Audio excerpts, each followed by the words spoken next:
Pesarian Gunung Kawi. Banyak kabar yang tengah beredar jika setiap Senin Pahing dan Jumat Legi masyarakat dari keturunan Tionghoa memadati pesarian Gunung Kawi. Ada yang menilai, beranggapan bahwa kedatangan itu dipercaya untuk mencari pesugihan. Apakah yang sebenarnya terjadi di dalam pesarian Gunung Kawi? Mari kita kupas tuntas di video ini. Jangan lupa like, komen, dan subscribe HM Adventure. Dan jangan lupa juga nyalakan tombol loncengnya agar kalian selalu update info terbaru dari HM Adventure.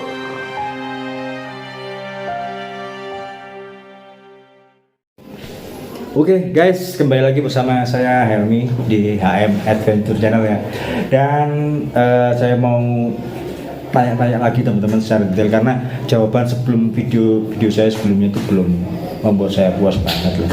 Jadi apa yang mereka utarakan sama jawabannya sama yang saya tangkap itu kok nggak kurang banget lah pokoknya. Jadi ini langsung saja, di sebelah saya ada Mbak Putri yang akan membahas atau menceritakan tentang Mbah Jugo ya, atau Raden Mas dan Raden Mas Iman Sujono ya, mungkin secara detail ya Mbak ya gak detail banget ya apa sih. Oke teman-teman, langsung saja ya, ini langsung bahas Mbah Jugo dan Raden Mas Iman Sujono. Baik, halo teman-teman semua, selamat sore. Saya Putri, saya administrator Pesarian Gunung Kawi. Jadi teman-teman, Pesarian Gunung Kawi ini bukan tempat pesugihan yang utama gitu. Jadi Pesarian Gunung Kawi ini adalah makam dari Eyang Jugo dan makam dari Eyang Raden Mas Iman Sujono. Beliau berdua berada dalam satu laskar di bawah kepemimpinan Pangeran Diponegoro, seperti itu. Setelah Pangeran Diponegoro ditangkap oleh Belanda, Eyang Jugo ini mengembara ke desa-desa di sebelah timur Pulau Jawa ya, seperti itu. Kemudian beliau sampailah di desa Jugo, Kecamatan Kesamben. Di situ pula beliau mendapatkan gelar Eyang Jugo, sedangkan nama asli beliau adalah Raden Mas Suryokusumo, Raden Mas Kromodirejo, atau julukannya adalah Kiai Zakaria kedua, seperti itu. Jadi kenapa beliau mendapat gelar Jugo itu karena singkatnya beliau bertemu dengan salah satu warga di desa Jugo tersebut, kemudian ditanyakan nama beliau siapa. Saya Sajugo, beliau menjawab seperti itu. Kemudian setelah itu beliau si warga ini mengasumsikan bahwa nama beliau adalah Sajugo, seperti padahal artinya Sajugo itu artinya sendiri, seperti itu. Kemudian setelah itu Pangeran Eyang Jugo maksud saya mendirikan sebuah padepokan dan mengajarkan ilmu agama di daerah itu dan mengobati orang-orang sakit gitu, sehingga sampai sekarang maksudnya beliau juga meninggalkan 3 buah guci yang mana 2 guci itu berada di Pesarian Gunung Kawi, seperti itu ya. Jadi singkat cerita, kemudian beliau berpesan kepada Eyang Raden Mas Iman Sujono bahwa ketika beliau wafat minta dimakamkan di sebuah bukit di lereng Gunung Kawi, seperti itu. Kemudian diutuslah Eyang Raden Mas Iman Sujono bersama beberapa pengikutnya untuk babat alas atau membuka lahan dan melahirkan desa-desa di sekitar desa Wonosari ini, termasuk desa Wonosari itu sendiri. Selain desa Wonosari ada desa Gendogo, ada desa Tumpang Rejo, ada desa Lopawon, kemudian ada Las Blongko, sumber mata air Sumber Manggis, terus ada mata air Sumber Urip, seperti itu. Itu adalah sumber-sumber yang mungkin ada yang dibuat atau dibuka oleh Eyang Raden Mas Iman Sujono, seperti itu dulunya. Jadi bisa dibilang adalah Eyang Raden Mas Iman Sujono ini adalah pelopor adanya desa Wonosari, seperti itu. Kemudian setelah itu maksud saya Eyang Jugo setelah berpesan seperti itu dan Eyang Raden Mas Iman Sujono bersama beberapa pengikutnya selesai membuka lahan, beliau kembali ke desa Jugo, tetapi ada pula yang mendirikan padepokan di sini dan tinggal di desa Wonosari ini. Kemudian setelah itu Pangeran Eyang Jugo ini adalah sebuah orang bangsawan ya, karena nama gelarnya adalah Raden Mas itu tadi. Jadi beliau adalah bangsawan keturunan Surakarta atau Keraton Mataram gitu, Keraton Kartasura gitu, seperti yang tertulis di prasasti di depan pendopo Pesarian Gunung Kawi. pendopo makam maksud saya. Kemudian kalau Eyang Raden Mas Iman Sujono adalah bangsawan keturunan dari Keraton Yogyakarta, seperti itu.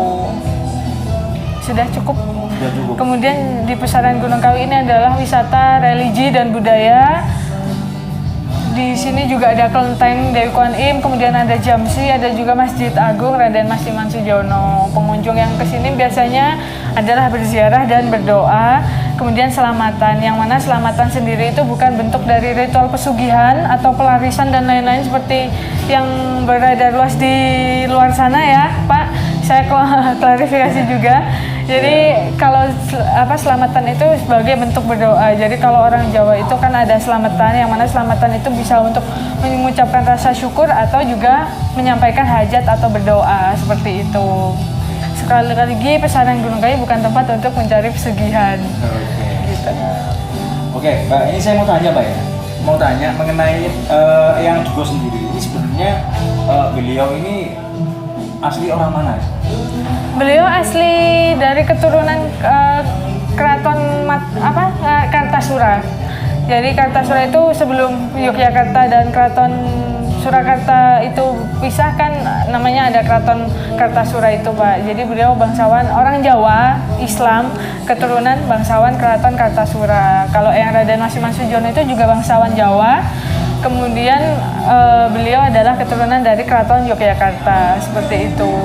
Dari kabar yang beredar itu, saya mendengar bahwa beliau ini khususnya Eyang Jugo ya, itu pengawal dari Pangeran Diponegoro. Apakah benar apa enggak untuk membasmi agresi militer Belanda yang pertama?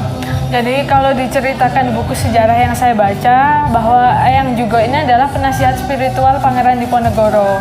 Gitu, karena beliau memang dari kecil, Eyang Jugo ini dari kecil memang sudah menunjukkan minat untuk belajar agama. Jadi beliau kenapa jadi penasihat spiritual itu berarti karena beliau kemampuannya yang linuh di bidang agama khususnya, seperti itu. Oke. Ini tanya lagi lain halnya dengan ini ya. Jadi untuk sekitaran Pusaran Gunung Kawi ini kayak tempat yang biasanya apa namanya, pesariannya ya di atas itu kan? Iya, betul. Ya, itu pesariannya itu apa bisa kita apa ya berarti ya? Kan ada pohon Dewan Daru. Iya, Pohon betul. Dewan Daru ini kan kalau misalnya daunnya jatuh, konon katanya bisa Kaya. Nah, apakah benar itu rumor tersebut itu? Apakah seperti itu, Mbak? Ya, jadi setelah Eyang Raden Mas Iman Sujono membabat alas tadi ya di Desa Wonosari ini, kemudian beliau juga menanam beberapa tumbuhan seperti pohon Dewan Daru itu sendiri, yang dimitoskan bahwa banyak mitos yang beredar bahwa ketika kejatuhan buah, daun atau rantingnya itu bisa kaya. Terus ada juga pohon sawo kecik di sini, kemudian pohon nangka, ada pohon nagasari, ada pohon langsep, duku dan lain-lain itu ditanam oleh Eyang Raden Mas Iman Sujono seperti itu. Tetapi pohon Dewan Daru ini yang banyak dipercaya seperti mitos yang sudah beredar di luar sana. Padahal sebenarnya pohon Dewan Daru ini pohon cermilondo atau sebutan nama lainnya cermilondo. Itu adalah pohon yang memiliki makna konotasi itu kalau seseorang memiliki tujuan atau keinginan haruslah bersabar. Jadi harus tekun berusaha, tekun beribadah gitu, nggak bisa saknya jauh langsung dikabulkan dikasih gitu kan. Kita nggak tahu ya Pak, kita berdoa itu doa mana yang dikabulkan oleh Tuhan Yang Maha Esa, seperti itu. Iya kan, hanya Tuhan yang tahu gitu, betul kan. Tetapi ya kita nggak menyalahkan pengunjung, itu kita kembalikan semuanya ke pengunjung. Yang penting itu tidak menjurus ke hal-hal yang negatif atau hal-hal yang merugikan, seperti itu. Oke. Jadi ya kembali lagi ke ya, jadi kita masing-masing. Iya, kalau kita dari pengelola sebisa mungkin kita menginformasikan bahwa pohon Dewan Daru ini adalah pohon, bisa dimaksudkan pohon kesabaran, karena untuk jatuh itu saja itu nggak membutuhkan proses yang lama gitu. Bahkan daunnya sudah kering pun kadang belum jatuh dari batangnya, seperti itu.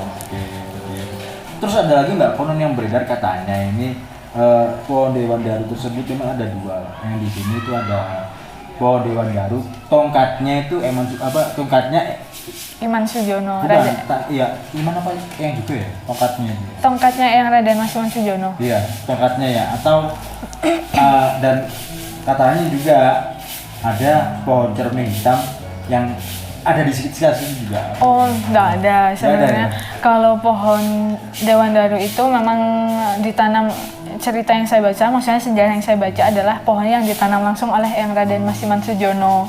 Kemudian pohon Dewandaru hanya satu yang dipagari di sedekat makam itu. Kalau kita berangkat ke makam, menuju makam itu sebelum makam. Jadi pohonnya dipagari karena supaya apa?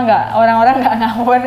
Jadi orang-orang nggak ngegoyang pohonnya supaya daunnya mau rontok gitu kan. Nanti merusak gitu. Makanya kenapa kita sekarang pagari gitu, Pak. Oke. Ya, makanya banyak yang menanti-nanti daunnya jangan. Iya. Sampai mereka itu tidur di bawah pohonnya.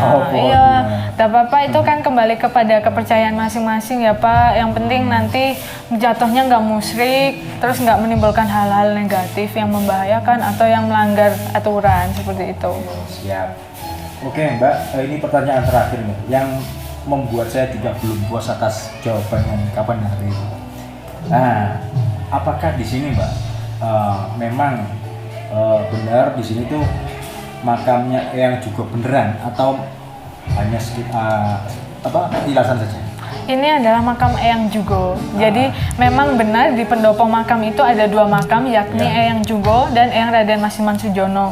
Eyang Jugo meninggal pada tanggal 22 Januari 1871 Masehi. Kalau tahun Jawanya itu 1 Selo 1799 Dal. 1 Selo 1799 Dal. Kalau di kalender biasa?